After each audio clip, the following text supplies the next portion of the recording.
It's Sunday again, and I'm going to do a themed sale this week because I don't want to do the same old. We're going to look at adventure titles. Congratulations to 2 more winners whose names will be down in the comments, and a big cheers to our sponsors this week who want us to tell you a little bit about Ben 10 on the Nintendo Switch. If you'd like to win one of our free games this week, then all you need to do is pop a comment down below and make sure you're subscribed to the channel, unless you hate it and then don't subscribe, run away and stuff. Also, don't forget, at the end of the video we'll have a couple of avoids that you should avoid because they're rubbish. What's on sale? Let's find out. First up, we've got Trine the Ultimate Collection, which includes all 4 titles. It's 70% off, taking it down to 12 quid. That sale goes on until October the 13th. If you've not played them, they're puzzle platform games that you can play through entirely with 4 people in local co-op or online. You can play the game in single player and just switch between the characters, but I much preferred it playing with someone else. It has that 2.5D style, a mixture of like 3D and 2D, but everything's from a side perspective, and every now and then, depending on the game, it will switch to a certain 3D view. I reviewed Trine 4 and I really enjoyed it, and I can't remember if it was the first or the second one which were like the best, and then it kind of went downhill and then it went uphill. It's all over the shop, but actually they're all good games, but there's a couple in there, particularly Trine 4 for myself, and I think maybe Trine 1 or maybe it was 2, I can't remember. You're looking at a 3.62 gigabyte download, and obviously the lowest price they've ever been. Ben 10 comes to us from Outright Games, who have a pedigree of releasing some pretty decent Cartoon Network titles. This time around, Ben 10 takes a slightly different approach, but has some really nice puzzle platforming elements. You can change into one of several different alien characters, each that have their own abilities, like being able to grind on rails or climb up steep cliff faces. What I liked the most about the title though was that it lets you do 2-player co-op play, so if you're looking for a title to pick up for your kids for Christmas, you can steer them in the right direction by actually joining in. The world map has 3 distinct areas, each with their own climate, and there are a number of side activities, quests and missions to do. I was genuinely surprised by how good this one was and recommended it as a game potentially to pick up for your kids for Christmas if they're big Ben 10 fans. Split screen co-op, yes please. It's a 1.9 gigabyte download and it can be had physically, the perfect stocking filler. All the links will be down in the description and the top comment. Thanks to those guys for sponsoring this episode. Next up, we've got Snake Pass, which I absolutely loved when it came out and Glen hated. So you'll have to kind of listen to what I've got to say and see if it sounds like it's for you. It's very much like an old school N64 title. You control a snake, but the controls themselves are quite strange. One of your triggers constricts it so that you can wrap around objects. But what I will say is that it's worth changing the controls. In the options, you can change the way you move your snake. The default is just really, really odd. And I found it much easier to steer with the left stick and then use the right to do the wrapping, etc. And that's just one quick switch in the options menu, and it changed the game for me. You have to collect different coins, 3 tokens before you can move on to the next area. It's all pretty standard, but I really liked the music, I like the challenge, and I like the art style. It runs on the Unreal 4 engine, it looks decent enough, and there's enough levels here to keep childish adults or kids entertained. It's got a download size of 4.2 gigs, and it's going to take around about 8 to 10 hours to find and do everything. A nice bite-sized little adventure game. That's 75% off, taking it down to 4 quid, and that goes on until October the 15th.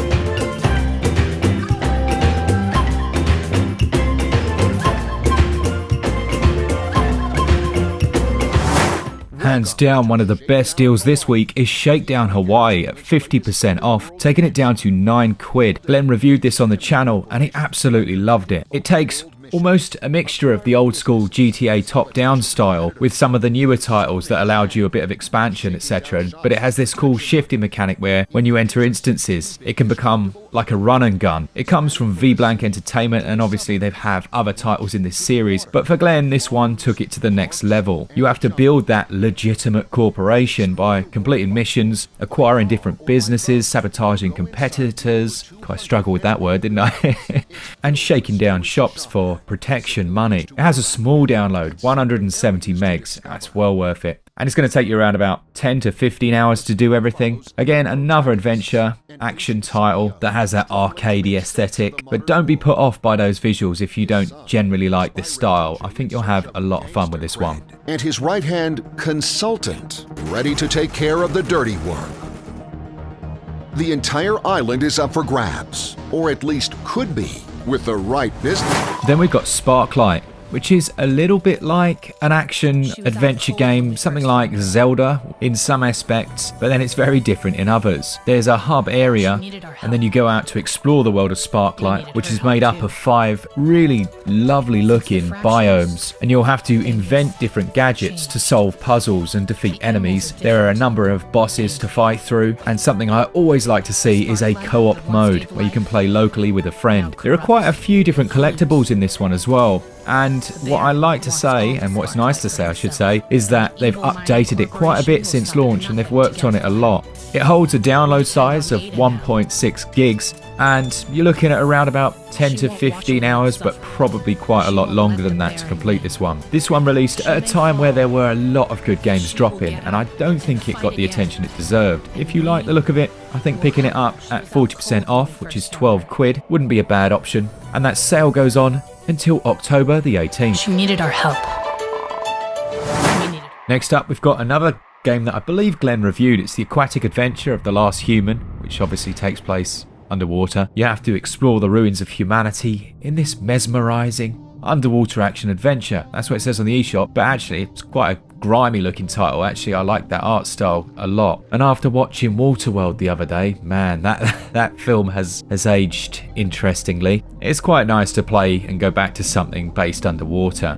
It has a very, very somber atmosphere, but there are some brutal boss fights in here as well. It goes from relaxing to so intense quite quickly. Some players will love that and some will get a bit frustrated.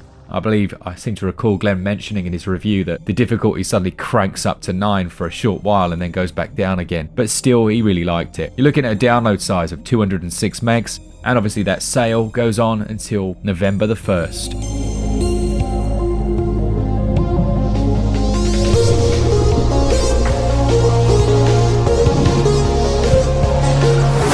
Okay, next up is a brand new game. It's Green Hell, which is only 10% off. It's one of those classic low price starts just to get it noticed. But there's not been a great deal of reviews for this one. I've put in about 15 hours in the last couple of days. And if you're a fan of survival titles, my word, I don't think I've ever played one as brutal and intense and realistic as this. I don't want to spoil my review, but for someone who doesn't usually die in these games, I've died maybe 10 times. I've died falling off a cliff, being bitten by a rattlesnake, getting intestinal parasites, being quite literally stabbed in the backside with a spear. I got shot in the face with an arrow. Oh, and the time that I decided I would pick up a poison dart frog. That didn't end very well. If you know that you like this genre, again without spoiling too much, I would say it's worth picking up if you think you're going to buy it anyway. But I'll be having my review out tomorrow, so if you want to wait till tomorrow, then yeah, do that. Absolutely not an adventure game, but I had to include it because it's a bargain. It's actually more like a racing platformer or endless runner style title that involves tricks. And Glen reviewed this, really enjoyed it. It's called Future Grind. It's only 99 cents. Or your regional equivalent if it's available in your area. You'll see down the bottom. And there are loads of very cool tracks, and you almost shift from rail to rail, having to time your jumps perfectly. It has instant restarts if you die, and quite a cool combo system that you can achieve by chaining those different tricks together to get better rewards. There are a number of different bikes here, and they don't all control and feel the same. They each have very different physical properties and unique ways in which they control. I seem to recall Glen thoroughly enjoyed this one, so I think for this crazy low price, this is another pick of the week. This sale goes on until October the 22nd, so you've got quite a bit of time. It's only 503 megs, and it's going to take you around about 4 or 5 hours to complete.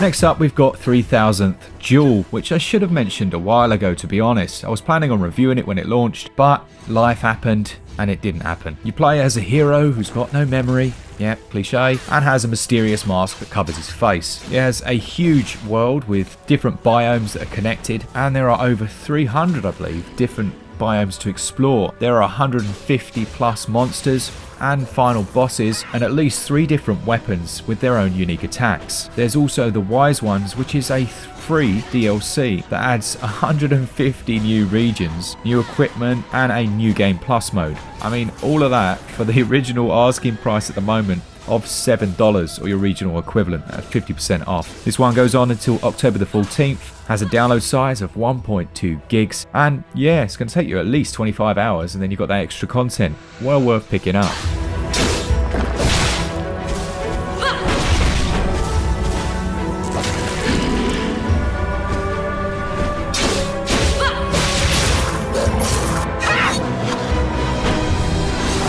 Another game that hasn't got a SwitchUp review yet, and again because there's just too much to cover, is Falcon Age. This was originally, I originally played it on Oculus Quest, which is a VR platform, which is where it's most suited, but still, it's really a nice time. It's quite a quirky little adventure where you raise a pet falcon. You're on an alien planet, you're kept prisoner. I don't want to spoil too much. I might have just already spoiled too much. And then a load of stuff happens. As your falcon grows, they get new abilities. You can pet them, you can fist bump them, you can send them off to catch creatures, and there are different tasks and objectives for you to carry out. You can give them a name, teach them to do different things, and even dress them up with a little hat. There's a touch of crafting in here as well, all geared towards looking after that pet. And the aim of the game is to make your way through and gradually reclaim territories. From what I've played, I've enjoyed it. It probably would have scored in the 70s for this channel, but if you like the look of it, perhaps picking it up at 25% off would be a good option. The sale goes on until October the 15th, and it's a 1.5 gigabyte download.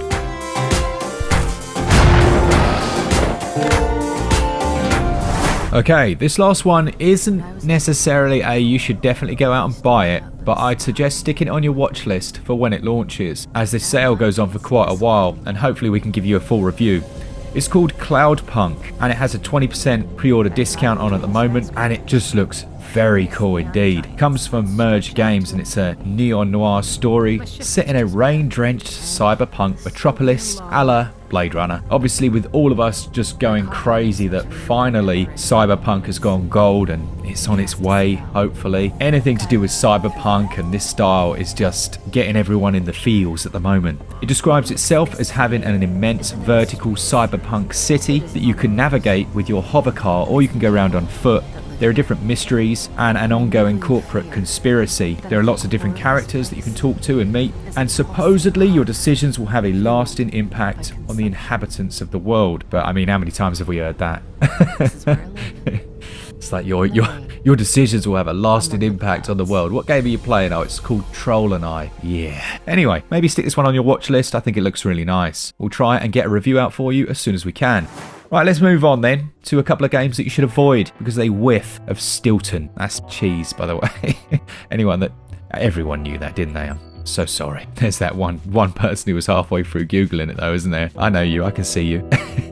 Carrying on the curse of games named Ark on the Switch, we've got Pixar, which when it launched, it was atrocious in terms of controls. I mean, it was just awful. It felt like the game hadn't been finished in any way, shape or form. It was struggling to reach 20 FPS when I first played it. And I came back about a month later and it was still struggling, so I just said, nah, sod this, I'm done. It also didn't nearly have the depth of even something like Minecraft. There's a few RPG elements in here, but they just weren't very good, in all honesty. For me, this is, sadly, really sadly, an avoid. And then I have to mention this one again because I know full well one of you right now, you're hovering over the purchase button on Agony. They've changed their thumbnail, right? They've changed their thumbnail because people looked at it. You could kind of recognize it and go, yeah, that's one of the avoids. They've actually changed their thumbnail. So now you don't realize it. You're like, oh, this looks like a nice new game. Let's buy this. It's only like, I don't know, I think they give you money to buy it. Don't take that cash. It's so bad. Honestly, I looked at these screenshots and was like, all right, okay, I'll brave a trip down to hell for that price. I wish I hadn't. It's a title that can upset you and potentially cause you physical harm. Yeah, no, it's rubbish. And that's it for this week. Once again, a big thanks to our sponsors. Do click the links in the description to support us and go and have a look at their stuff. And if you enjoy the content, then stick around. If you didn't, then I'm very sorry. I've wasted your time. See you later. Big thanks to our patrons who support the channel each and every month. And as always, from Glen and I, for all things Switch, all the time, keep it Switch up. Cheers, guys. See ya!